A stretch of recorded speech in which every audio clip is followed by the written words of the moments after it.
My name is Ruth McPherson. I'm a consultant radiologist, a member of the Genesis Care Urology Reference Group and the lead for prostate imaging in the NHS in Oxford. This is a short video to explain how I approach urethral contouring, which I hope may be helpful for your MRI-LINAC planning purposes. In summary, I open the axial and sagittal T2 sequences of the patient's diagnostic MRI alongside the axial MRI-LINAC images.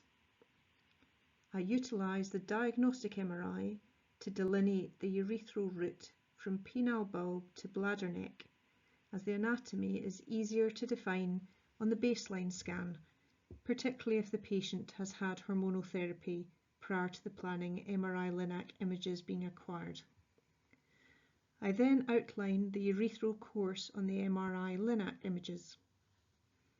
The next few slides describe how to use the diagnostic MRI to identify the urethra at the apical, mid-gland and basal levels of the prostate.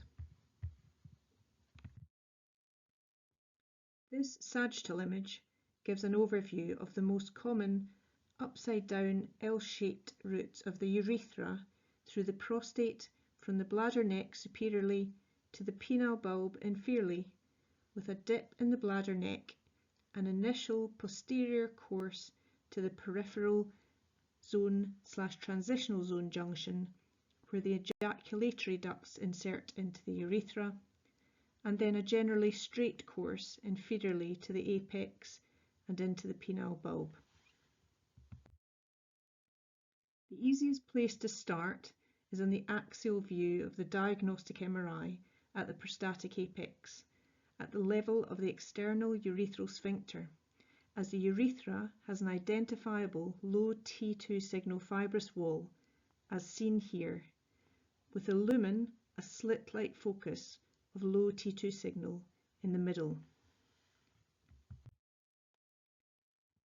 Trace the urethra from the external urethral sphincter inferiorly to the penile bulb.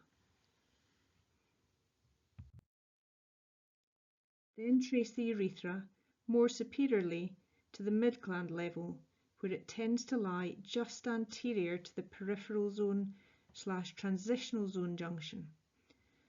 This is in the region where the ejaculatory ducts insert bilaterally and may be able to be visualised. Finally, identify where the urethra enters the bladder neck at the internal sphincter. This can be done on the axial or sagittal views, whichever is easier.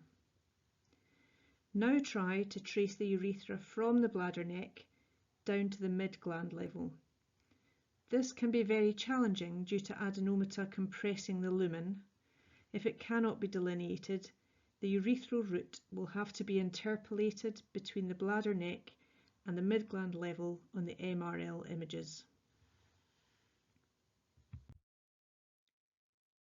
So to summarise, delineate the urethral route on the patient's diagnostic axial and sagittal MRI, and then outline using that knowledge on the axial MRL planning images.